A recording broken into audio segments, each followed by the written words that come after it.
perusahaan yang merugi, Menteri BUMN Rini Sumarno.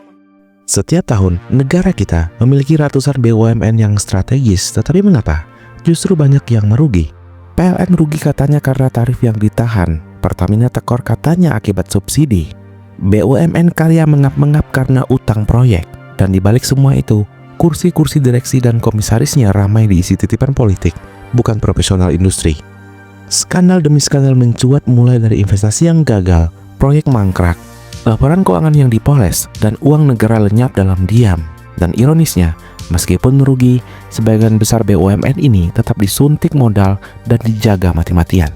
Lalu pertanyaannya, benarkah mereka merugi karena manajemen yang bodoh, atau justru sistemnya yang membuat mereka tak pernah benar-benar bisa untung? Jawabannya mungkin akan sangat bias sekali. Tapi dalam video kali ini, bersama Nas Creatify, mari kita mencoba mendalaminya dan memahaminya.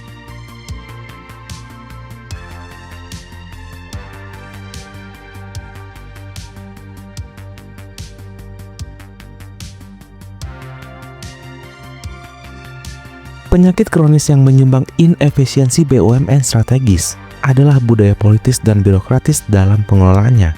Sejak dulu, BUMN kerap menjadi ajang patronase politik. Posisi komisaris dan direksi diisi oleh titipan pejabat, mantan tim sukses, atau kroni kekuasaan sebagai bentuk balas budi politik. Transparansi Internasional Indonesia tahun 2021 menemukan lebih dari 82% komisaris BUMN diangkat dalam pertimbangan politis non-profesional. Bahkan di tahun 2025, komposisi komisaris BUMN masih didominasi oleh birokrat dan politisi. Dari 562 komisaris BUMN, 174 orangnya berlatar belakang birokrasi dan 165 orangnya politisi. Sedangkan profesional murni hanya 133 orang atau sekitar 23,7% saja. Data ini menunjukkan betapa kuatnya pengaruh non-teknis dalam tata kelola BUMN. Mayoritas komisaris bukan ahli di sektor usahanya, sehingga fungsi pengawasan dan nasihat tidak berjalan optimal. Dampak dari politisasi ini sangat nyata. Keputusan bisnis BUMN tidak selalu didasarkan pertimbangan ekonomi rasional, melainkan sering demi agenda jangka pendek penguasa. Misalnya, investasi besar disetujui, walau feasibility-nya lemah, asalkan memberi pencitraan politik. Atau sebaliknya, restrukturisasi penting tertunda karena ada intervensi politis. Budaya asal bapak senang pun tumbuh. Jajaran manajemen enggan melapor hal negatif atau mengambil inovasi berisiko tanpa restu atasan politik. Hal inilah yang menggerogoti prinsip Good Corporate Governance atau GCG. Studi Bank Dunia pernah menyoroti bahwa produktivitas BUMN Indonesia lebih rendah daripada perusahaan swasta sejenisnya. Salah satu penyebabnya adalah inefisiensi birokratis, struktur organisasi yang gemuk, prosedur yang lamban, dan SDM yang tidak diseleksi dengan ketat. Laporan Bank Dunia pada Oktober 2025 kembali menegaskan bahwa dominasi BUMN di sektor strategis justru kerap menghambat inovasi dan efisiensi, di mana BUMN cenderung memperlambat produktivitas sektor. Dengan kata lain, BUMN yang seharusnya menjadi motor, malah menjadi beban bagi perekonomian jika tata kelolanya buruk.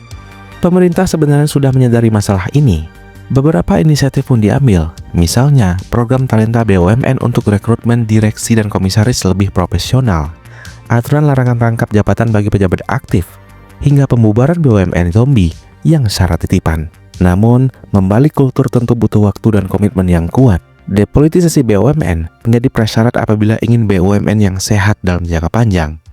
Tan Tri Abeng, Menteri BUMN pada tahun 98, pernah menekankan pentingnya menjadikan BUMN dikelola layaknya korporasi profesional yang berstandar internasional.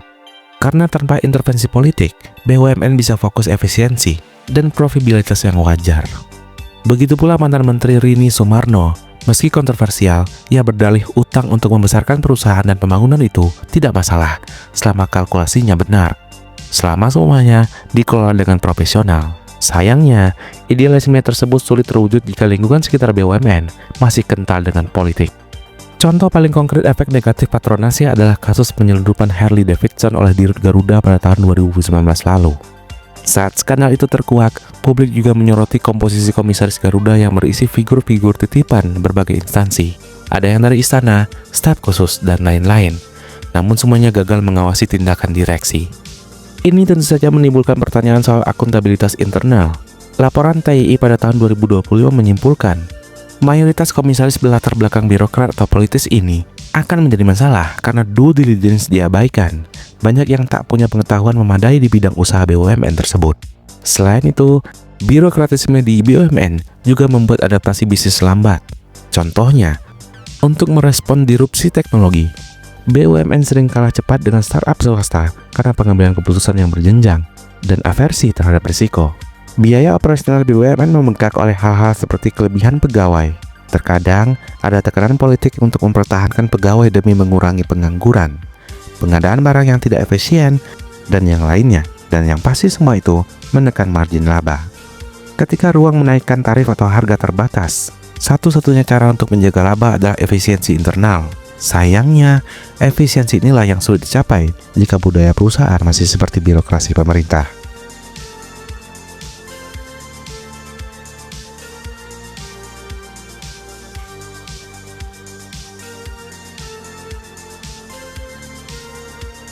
Banyak BUMN strategis yang dibebani oleh Public Service Obligation atau PSO, penugasan untuk menyediakan layanan dasar dengan harga terjangkau demi kepentingan publik. Contohnya, PLN wajib menjual listrik ke rumah tangga dengan tarif yang dikendalikan oleh pemerintah. Pertamina harus mendistribusikan BBM subsidi satu harga hingga pelosok. Bulog yang menyediakan beras murah bagi rakyat miskin. KAI atau Pelni yang melayani angkutan ekonomi. Mandat sosial ini membuat BUMN menjual barang atau jasa di bawah harga keekonomian, sehingga profit mereka tergerus. Secara teori, BUMN memang memainkan perang ganda, yaitu profit making versus public good provision, dengan porsi tujuan sosial versus komersial yang berbeda-beda tiap perusahaannya. Namun, dalam praktiknya di Indonesia, keseimbangan ini cenderung berat ke sisi pelayanan publik, sehingga labanya menciut. Konsekuensi langsungnya, banyak BUMN strategis mencatat kerugian atau laba yang minim.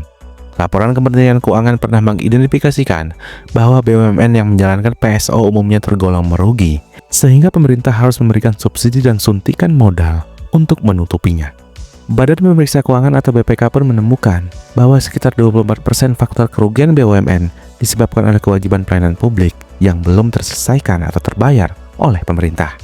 Artinya, biaya sosial yang ditanggung oleh BUMN tidak sepenuhnya diganti tepat waktu, sehingga beban PSO menghantam laporan keuangan. Auditor utama BPK yaitu Ilya Avianti pernah mengatakan, pemerintah seringkali menunda pencarian dana, sehingga BUMN yang ditugasi kalang kabut.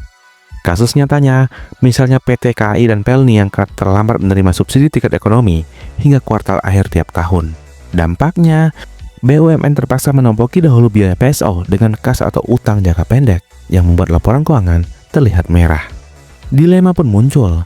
Pemerintah menuntut BUMN untuk melayani publik semurah mungkin, tetapi di saat yang bersamaan juga menargetkan BUMN untung dan store dividen tiap tahun. Secara manajerial, mustahil memenuhi dua target berlawanan ini secara bersamaan apabila tarif atau output di belakang rendah, sementara biaya operasi tinggi dan kompensasi pemerintah tidak penuh atau lambat. Menjalankan amanat sosial cenderung menurunkan laba, sedangkan fokus mengejar laba akan mengkhianati misi sosial BUMN. Inilah trade-off klasik BUMN, yaitu fungsi sosial versus profit. Sebuah studi di Roosevelt Institute menyebut, keseimbangan dua tujuan ini sangat bervariasi dan menjadi tantangan utamanya. Dengan kata lain, tanpa mekanisme insentif yang tepat, BUMN akan selalu terdorong ke salah satu sisi. Kalau tidak rugi demi rakyat, ya untung, tapi meninggalkan rakyat. Beberapa upaya perbaikan mulai dilakukan. Pemerintah menerbitkan regulasi Permen BUMN nomor 1 tahun 2023 yang mewajibkan setiap penugasan khusus disertai kompensasi finansial yang memadai. Intinya ingin memisahkan penugasan publik dari bisnis murni, sehingga kinerja manajemen BUMN lebih transparan. Kerugian akibat tugas negara dapat diidentifikasikan terpisah dari rugi bisnis normal. Langkah ini sejalan dengan rekomendasi teori soft budget constraint. Ekonom Janus Kornai mengingatkan bahwa teori itu terjadi saat perusahaan negara selalu berharap talangan subsidi jika mengalami kesulitan keuangan. Selama BUMN yakin pemerintah pasti turun tangan menutupi rugi PSO, insentif efisiensi menurun. Maka, pemberian kompensasi yang jelas dan tepat waktu membuat pemerintah disiplin dalam membayar PSO. Kedepan, idealnya, laporan keuangan BUMN mencantumkan disclaimer berapa rugi yang murni berasal dari penugasan publik, sehingga publik paham kondisi real bisnis BUMN tanpa bias penugasan.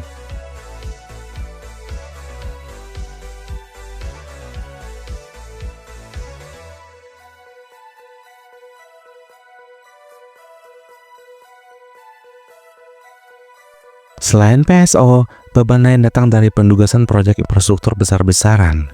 Dalam era terakhir, pemerintah gencar menjalankan proyek strategis nasional atau PSN, seperti jalan tol, jembatan, bendungan, bandara, pelabuhan, hingga kereta, dengan menjadikan BUMN sektor konstruksi sebagai tulang punggungnya. BUMN Karya dipaksa all out ekspansi untuk membangun infrastruktur di seluruh penjuru dalam waktu yang singkat. Akibatnya, mereka menanggung hutang jumbo jangka panjang untuk membiayai proyek-proyek itu. Data menunjukkan lonjakan utang yang sangat drastis. Total liabilitas gabungan 5 BUMN karya utama pada tahun 2022 mencapai 287 triliun rupiah. Bandingkan dengan era awal Presiden Joko Widodo yang menjabat pada tahun 2014, utang 4 besar BUMN konstruksi dikabarkan hanya 10 hingga 15 triliun rupiah untuk masing-masingnya. Artinya, terjadi kenaikan hingga belasan kali lipat. Bahkan, Waskita Karya semester 1 2023 saja memiliki rasio utang terhadap ekualitas mencapai 701% atau 7 kali lipat dari total utang, yaitu 84,3 triliun rupiah. Wijaya Karya atau Wika juga menanggung beban yang sangat membengkak pada tahun 2022 dengan utangnya yaitu 57,6 triliun rupiah. Leverage tinggi ini tentu sangat berisiko dan sudah melampaui kapasitas keuangan internal. Lalu mengapa utang itu meroket? Ambisi percepatan infrastruktur yang kurang memperhitungkan feasibility finansial adalah faktor utamanya. Banyak proyek PSN dikerjakan sebelum studi kelayakan matang. Misalnya, jalan tol di wilayah bertrafik rendah, bandara baru yang sepi penumpang, atau kereta cepat yang pembahasan lahannya terlambat. Proyeksi pendapatan proyek sering terlalu optimis, sehingga setelah selesai, cash flow pun jauh di bawah ekspektasi.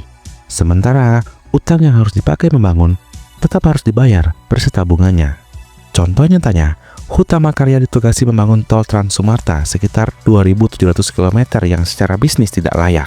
Di Rut HK, Budi Harto terang-terangan mengakui jalan tol Sumatera ini kategori tidak layak secara finansial, namun secara ekonomi sangat feasible karena penting untuk pengembangan ekonomi Sumatera. Artinya, dari kacamata publik, jalan tol tersebut bermanfaat, tetapi dari kacamata perusahaan, proyek itu sangat rugi karena tidak menghasilkan revenue yang memadai. Trade-off infrastruktur seperti ini menyebabkan liabilitas proyek terkumpul di neraca BUMN, suatu bentuk utang publik yang tersembunyi. Secara sistematik, beban utang BUMN Karya telah menjadi bom waktu. Jika satu gagal bayar, efeknya menjalar ke industri konstruksi dan juga perbankan.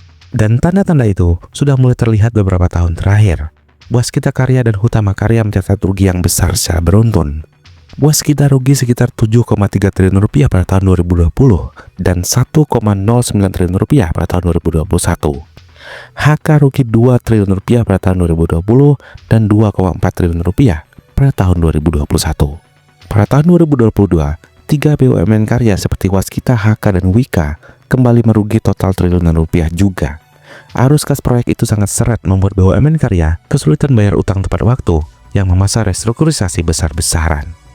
Sebagai contoh ekstrimnya, Waskita Karya sampai mengalami penundaan pembayaran bunga obligasi dan perlu diambil alih pengelolaannya oleh PT Perusahaan Pengelola Aset atau PPA untuk proses restrukturisasi. Fenomena soft budget constraint juga terlihat di sini. Manajemen BUMN berani ekspansi hutang, sebab ekspektasinya pemerintah akan menolong bila kesulitan. Dan benar, pemerintah beberapa kali mengucurkan PNM tambahan untuk menyelamatkan proyek. Misalnya, PMN 3,2 triliun rupiah ke KAI untuk melanjutkan kereta cepat. PMN Hutama Karya hampir tiap tahun untuk tol Sumatera. Pada akhirnya, risiko komersial proyek dialihkan menjadi risiko fiskal negara. Pemerintah bisa saja mengklaim PSN sukses dibangun, tapi yang menanggung luka finansial adalah BUMN pelaksana dan juga tentunya APBN. Kasus ini menunjukkan perlunya evaluasi kritis. Para ahli menilai perlu moratorium atau seleksi ketat untuk proyek-proyek infrastruktur baru yang sangat membebani BUMN. Rasio utang BUMN harus dikendalikan dengan mengurangi investasi di proyek mercusuar yang tidak memberi return memadai. Solusinya seperti menjual aset tol jadi setelah beroperasi ke investor lain untuk bayar hutang, restrukturisasi utang melalui PPA, hingga pembatalan sebagian proyek yang mangkrak. Perlu dilakukan demi menyelamatkan BUMN Karya dari kebangkrutan. Tanpa langkah itu, maka utang BUMN Karya bisa menjadi beban permanen negara dan mengganggu perputaran ekonomi. Said Sidu, mantan sekretaris Kementerian BUMN, mengibaratkan kondisi ini seperti COVID-19. yang banyak membunuh orang dengan komorbid. Dan itu sama dengan pandemi juga membunuh BUMN yang punya komorbid utang yang besar. Artinya, dalam krisis, BUMN berutang raksasa langsung bisa kolaps.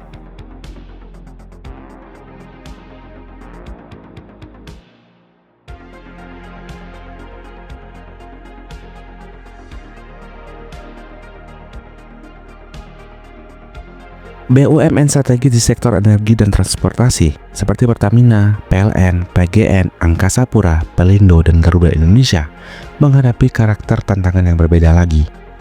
Model bisnis mereka yang padat modal membutuhkan investasi infrastruktur yang sangat besar, misalnya kilang minyak, pembangkit listrik, jaringan distribusi, armada pesawat yang sebagian besar dibiayai oleh utang. Secara normal, pendapatan mereka mampu menutupi biaya operasional dan cicilan. Namun, margin keuntungan yang relatif tipis karena harga produk dan layanan sering dikendalikan oleh pemerintah dan sangat sensitif pada faktor eksternal seperti harga minyak dunia, kurs rupiah, dan trafik penumpang. Dan ketika ekonomi terguncang atau terjadi krisis, maka BUMN sektor ini sangat rentan. Contoh paling nyata adalah saat pandemi COVID-19 pada tahun 2020 lalu. Pembatasan mobilitas membuat permintaan energi dan transportasi anjlok drastis, sehingga pendapatan BUMN terkait rontok, sementara kewajiban biaya utang tetap berjalan. Garuda Indonesia yang sebelumnya untung besar, tiba-tiba merugi besar juga sekitar 10,4 triliun rupiah hanya dalam waktu 6 bulan pertama 2020 saja. Dan lebih parah lagi, liabilitas Garuda melonjak menjadi 10,37 miliar dolar pada pertengahan 2020, naik tajam dari utang 3,74 miliar dolar di akhir 2019. Dengan utang mencapai 150 triliun rupiah ini dan pendapatan yang seret, Garuda menghadapi krisis likuiditas akut hingga akhirnya harus menjalani proses penundaan kewajiban pembayaran utang atau PKPU dan restrukturisasi besar. Pertamina juga mencatat kerugian bersih 11,3 triliun rupiah pada semester 1 2020. Menurut manajemen, kerugian disebabkan oleh penurunan penjualan BBM domestik dan terlambatnya pembayaran kompensasi subsidi oleh pemerintah tahun itu. Harga minyak dunia sempat anjlok ke level sangat rendah, memukul pendapatan hilir Pertamina, sementara biaya operasi dan investasi, misalnya pembangunan kilang minyak, terus berjalan. Demikian pula dengan PLN. Tahun 2020 masih membukukan laba kecil, tetapi itu pun turun 96% dibanding tahun sebelumnya. Pada semester 1 2020, laba bersih BUMN hanya sekitar 273 miliar rupiah. Padahal semester 1 2019 sebesar 7,35 triliun rupiah.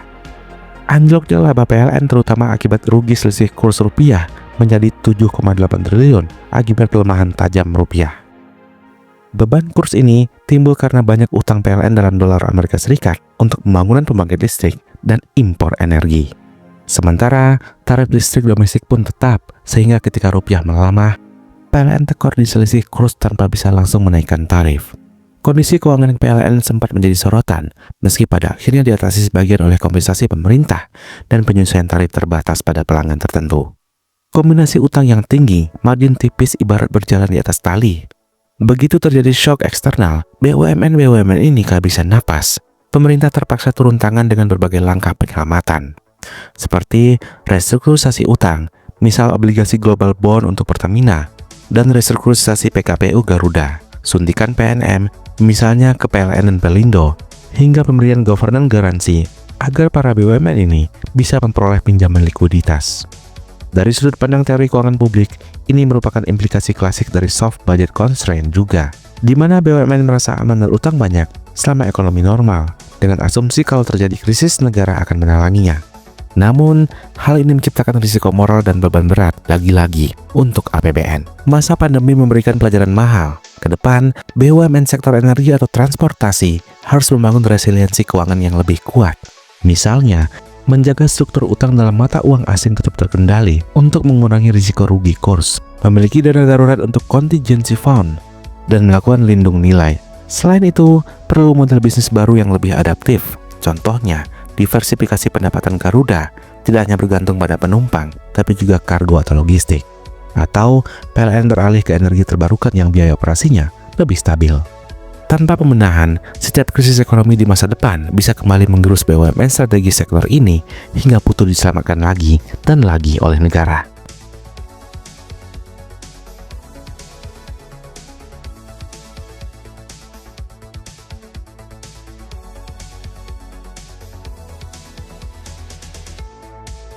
Berbeda lagi dengan sektor sebelumnya, BUMN strategis di bidang keuangan menghadapi persoalan yang umumnya berasal dari salah kelola internal dan praktik curang. Dua skandal besar yang mencuat adalah kasus Jiwasraya dan Asabri. Keduanya adalah perusahaan asuransi jiwa atau pensiun milik negara yang mengalami kolaps keuangan akibat investasi ngawur dan juga korupsi. Ketika manajemen mengelola dana publik tanpa pengawasan memadai, maka potensi penyelewengan akan meningkat. Jiwasraya misalnya, demi mengejar pertumbuhan, menjual produk saving plan dengan janji return kembali.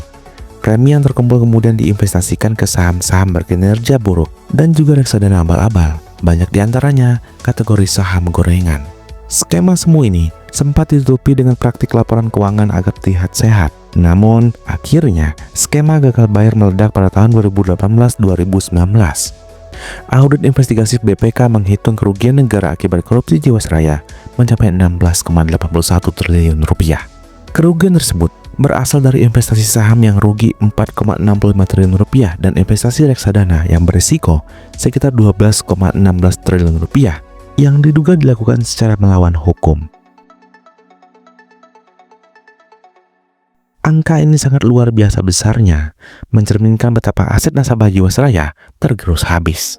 Ujungnya, pemerintah harus turun menyelamatkan dengan restrukturisasi polis dan penyertaan modal negara ke perusahaan baru, seperti EFG Life untuk menampung polis Jiwasraya. Dengan kata lain, negara menalangi kerugian akibat fraud manajemen Jiwasraya. Lagi-lagi uang negara yang menjadi bumper terakhirnya. Kasus Asabri serupa parahnya. Laporan investigasi BPK menyimpulkan terjadi kecurangan yang menyimpang. Investasi Asabri tahun 2012 hingga tahun 2019 yang mengakibatkan kerugian negara sekitar 22,78 triliun rupiah. Modusnya adalah dana investasi Asabri ditempatkan pada saham-saham gorengan berisiko tinggi lewat kesepakatan ilegal dengan pihak ketiga, sehingga nilai portofolionya anjlok. Manajemen Asabri diduga menerima suap dari kelompok pembuat pump and dump saham. Lagi-lagi, karena Asabri mengelola dana pensiun prajurit yang harus dijamin oleh negara, maka kerugian belasan triliun ini akhirnya juga ditanggung oleh negara. Pemerintah harus memastikan bahwa pembayaran manfaat pensiun tetap berjalan, terlepas dari bobolnya kas Asabri. Dari kacamata teori moral hazard, kasus Jiwasraya dan Asabri menunjukkan gejala penyimpangan insentif.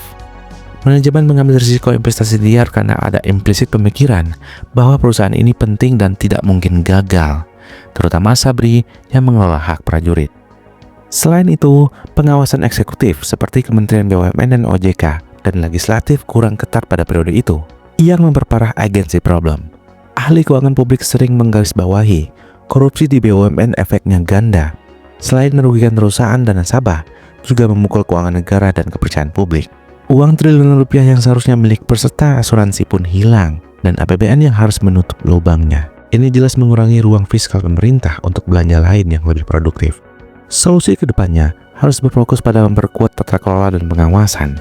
Kementerian BUMN sudah mengeluarkan Permen Nomor 2 Tahun 2023 tentang pedoman tata kelola dan manajemen risiko BUMN, yang mewajibkan BUMN menerapkan internal kontrol ketat dan manajemen risiko yang terstruktur. Selain itu, OJK juga diharapkan meningkatkan kapasitas early warning untuk perusahaan asuransi dan dana pensiun agar kasus serupa terdeteksi sebelum membesar. Kebijakan restrukturisasi menyeluruh sektor asuransi BUMN, seperti pembentukan Holding Indonesia Financial Group, juga langkah ke arah yang benar, meski implementasinya baru transparansi. BUMN keuangan tidak boleh lagi dijadikan ajang spekulasi semena-mena. Harus diingat, mereka mengelola dana rakyat, sehingga standar fiduciary duty-nya ekstra tinggi.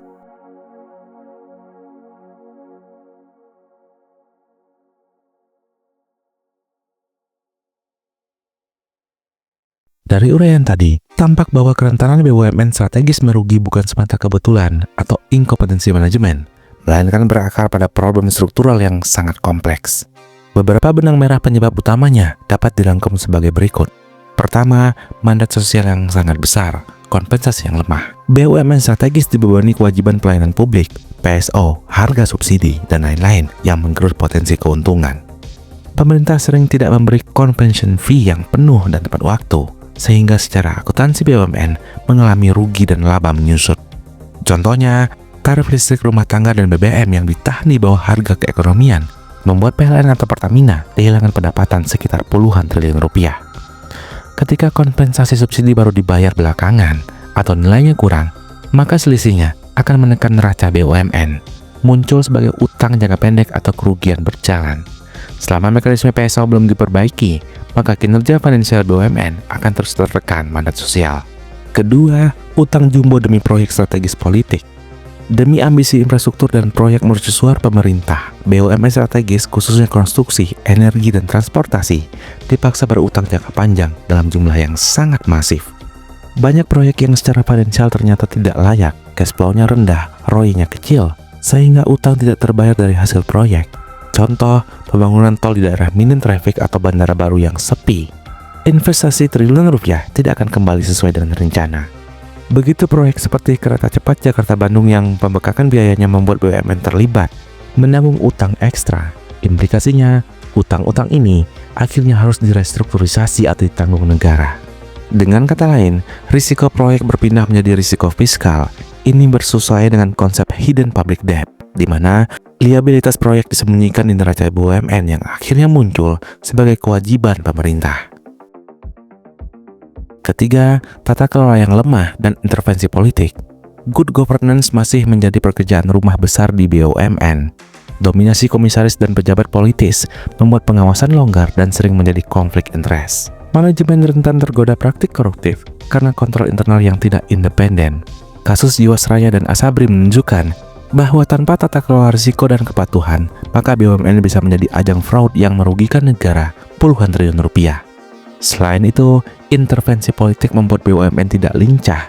Kadang direksi lebih takut pada pesan sponsor daripada disiplin bisnis. Dalam literatur ekonomi, hal ini dikenal sebagai participle agent problem pada BUMN yang akut, di mana prinsipal, rakyat atau pemerintah, tujuan yang multifungsi. Agen atau manajemen punya agendanya sendiri, akhirnya tujuan perusahaan pun jadi kabur. Hasilnya bisa berupa misinvestasi, mengubah laporan keuangan demi store dividen, atau pengambilan risiko berlebih karena merasa ditopang negara. Keempat, adalah tekanan setoran dividen dan pencitraan. Setiap tahun, pemerintah mengandalkan dividen BUMN untuk APBN, sehingga BUMN dipaksa selalu untung. Tekanan ini terkadang mendorong manajemen mengalahkan segala hal atau segala cara agar laba tercapai. Misalnya, melakukan earning management, menjual aset di akhir tahun untuk kejar laba, atau diversifikasi investasi agresif di sektor yang berisiko demi untung besar jangka pendek. Contohnya, beberapa BUMN keuangan era 2010-an gencar bermain saham dan forex untuk mencari laba instan. Tapi ketika pasar jatuh, maka mereka akan rugi besar. Budaya asal bos senang. Dalam hal ini Kemen BUMN dan Kemenq ingin angka laba naik tiap tahun, bisa membuat BUMN kurang prudent. Selain itu, demi pencitraan, proyek-proyek yang seharusnya ditutup bisa dipertahankan agar tidak ada kesan gagal. Semua ini mengorbankan kesehatan jangka panjang perusahaan.